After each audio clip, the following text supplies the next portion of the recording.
Hai guys, jadi kali ini pertanyaannya adalah bagaimana perasaan dia terhadap kamu secara spesifik versus perasaan dia secara general, secara umum.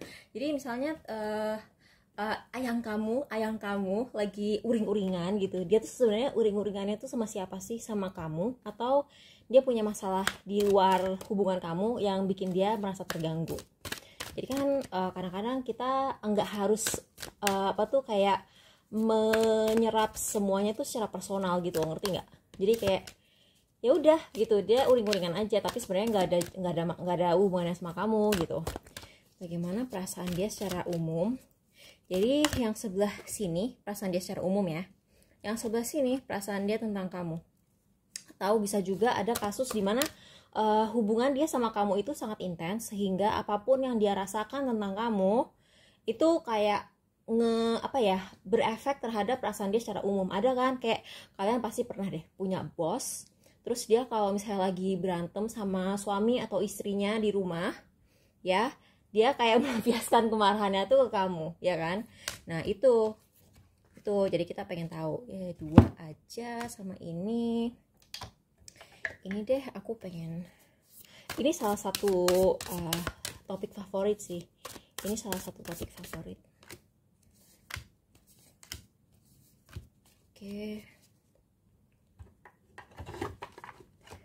Oke, jadi bagaimana perasaan dia secara umum ya?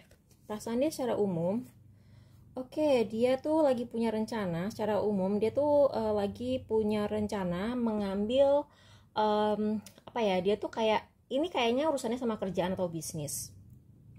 Dia itu lagi mau melakukan sesuatu yang beresiko. Ini nggak selalu, tapi dan ini dia tuh diem-diem loh.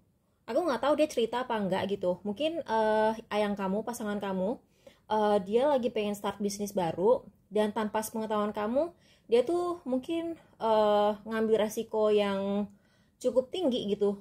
Kayak misalnya selama ini dia kalau usaha tuh usaha biasa aja gitu ya. Misalnya dia pernah misalnya punya ide jualan pisang goreng gitu.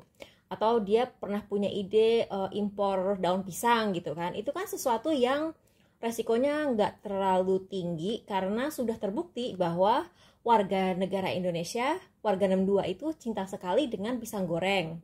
Dan daun pisang kalau dijual ke luar negeri itu cuannya lumayan gitu kan. Jadi kayak udah jelas gitu loh masa depannya. Nah, kayak pasangan kamu itu sekarang dia tuh sedang merencanakan sesuatu kayak gini. Misalnya dia sedang mempertimbangkan untuk quit dari pekerjaannya. Padahal dia belum punya tawaran kerja dari tempat lain. Itu kan resiko tinggi kan? Lu belum punya lu belum punya masa depan yang jelas di tempat lain, tapi udah mau berhenti kerja yang di sini gitu. Atau misalnya dia mau bikin bisnis yang belum ada gitu di Indonesia gitu. Atau dia kayak pengen berhenti kerja untuk kuliah S2 atau dia berhenti kerja dulu untuk kuliah S3 gitu kan. Dan aku kasih tahu ya, aku kasih tahu aja nih ya. Kalian kalau misalnya kuliah S2, S3 itu nggak jaminan setelah itu kehidupan kalian lebih baik. Ya. Ini sumpah, aku bukannya bilang jangan berpendidikan, jangan gimana enggak. Tapi kadang-kadang ketika kamu pendidikannya udah tinggi banget gitu ya. Misalnya aku dulu lulus S2 gitu kan. Itu tahu-tahu pas aku mulai ngelamar kerja nggak ada yang mau nge-hire karena mereka tuh kayak udah takut duluan bakal nggak kuat untuk ngegaji kita kalau misalnya kita terlalu berpendidikan. Jadi kayak pendidikan yang dasar kayak S1 gitu ya, itu nggak apa-apa sih. Tapi kadang-kadang ketika kita udah S3 gitu ya, kadang-kadang kalau misalnya kita ngelamar kerja tuh kalau emang nggak ada untungnya gitu kalian mencantumkan S2-nya gitu, nggak usah gitu. Kayak misalnya gini, kalau di luar gitu kan, kalau di luar negeri orang kan jadi dokter itu MD kan, terus habis itu dia spesialisasi jadi dokter apa gitu. Kalau misalnya kamu pengen ngelamar jadi dokter THT ya kamu cantumin gitu. Tapi kalau misalnya mau ngelamar jadi dokter umum aja gitu, nggak usah dicantumin yang dokter spesialisnya itu karena takutnya yang pemberi kerja yang kamu lamar itu malah takut. Nah pasangan kamu itu ada di posisi seperti itu, dia pengen memperbaiki diri tapi dia tuh ragu apakah hasilnya akan worth it atau enggak gitu. Jadi kayak, dan dia tuh nggak pengen ketahuan orang. Bahkan aku bilang dia biasanya apa-apa cerita sama kamu, kali ini dia mungkin nggak cerita. takut kau marahin ya. Apa ini satu?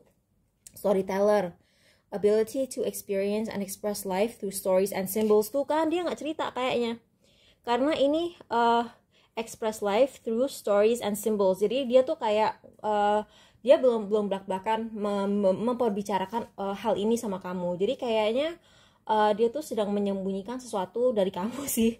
Tapi kayaknya ini bukan hal yang negatif gitu loh, karena nih ada kartu ini, makanya aku berani bilang yang dia sembunyikan itu sebenarnya nggak negatif. Cuman mungkin kamu tuh kayak orang yang dikit-dikit marah kayak, kamu ngapain sih usaha ngutang gitu. Maksud aku gini loh, orang berhutang untuk bisnis itu ada tempatnya menurut aku ya. Jadi kalau misalnya kamu pengen bisnis yang biasa aja, kayak udah banyak yang dilakukan orang lain gitu, misalnya jual pisang goreng gitu, ya udah nggak usah ngutang gitu loh sama orang gitu kan. Nggak usah ngutang sama bank, nggak usah pakai kartu kredit terus kalian ubah jadi cicilan, nggak usah gitu. Tapi kalau misalnya kamu punya ide yang inovatif atau ide yang belum pernah dibikin di Indonesia dan kamu jadi orang pertama di Indonesia dan kamu pengen cepet-cepet ngelakuin itu sebelum keduluan, atau kamu punya banyak ide baru gitu, ya nggak apa-apa gitu ngutang. Karena kalau misalnya kamu nyicil bahan usaha kamu, nanti kelamaan terus kamu usahanya tuh nggak jadi-jadi gitu. Jadi ada tempatnya gitu. Jadi kayak kalau kamu suka marahin pasangan kamu karena hal itu gitu, kayak aku bilang jangan deh, biarin aja, dia kan udah dewasa juga. Nah, perasaan dia terhadap kamu, angel, child orphan, child divine. Ini kartu lovers. Dia tuh sayang banget, anjir. Dia tuh sayang banget. Terus dia tuh kayak pengen hubungan kalian tuh bisa ke jenjang yang lebih cepat gitu ya. Aku nggak tahu deh ya. Jangan-jangan ini ada hubungannya sama dia kayak pengen ngelamar kamu, tapi belum diomongin secara belak-belakan, kayak dia sedang mempersiapkan dirinya gitu untuk ngelamar kamu. Aku nggak tahu, aku nggak pengen ngasih harapan ya, aku bukan ngasih harapan, tapi mungkin ini ada hubungannya sama kamu. Tapi yang jelas dia tuh sayang banget sama kamu. Ini nggak ada satupun yang negatif, tapi dia kayak pengen melindungi kamu dari sebuah, dia tuh nggak tega gitu loh cerita hal ini gitu.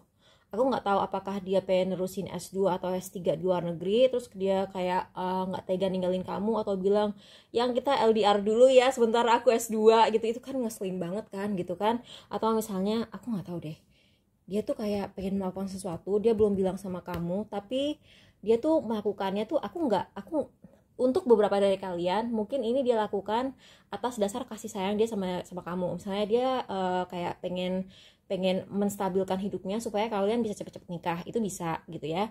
Tapi yang jelas dia perasaannya ke kamu tuh gak ada yang negatif tuh. Ini arrows of love. Jadi kayak ini tuh kayak dia tuh sayangnya tuh kayak orang-orang baru naksir gitu. Jadi kayak belum luntur. Terus ini kayak kartu cinta. Oh my god, ini lovers card ini. Ini kalau misalnya ini kan Sufi Tarot ya. Sufi Tarot itu kan gambarnya beda-beda ya dari tarot yang biasa. Tapi ini kartu cinta, dan ini mayor arkana gitu loh. Ini bukan minor arkana. Jadi kayak dia ngerasa emang udah bener, udah jodoh gitu. Tapi dia kayak yang jelas sih dia nggak pengen nyakitin kamu, dia nggak pengen nakut-nakutin kamu, dia nggak pengen bikin kamu kesel, dan dia tuh ngerasa kalian innocent dan kalian tuh nggak perlu tahu soal ini gitu. Jadi kalau misalnya kalaupun dia menyembunyikan sesuatu dari kamu, itu bukan hal negatif. Oke? Jadi semoga ini membantu. Aku suka deh kalau hasilnya positif kayak gini, karena ya kadang-kadang hasilnya negatif dan aku harus bilang ya kan. Jadi semoga ini membantu. Terima kasih banyak sudah nonton. Bye.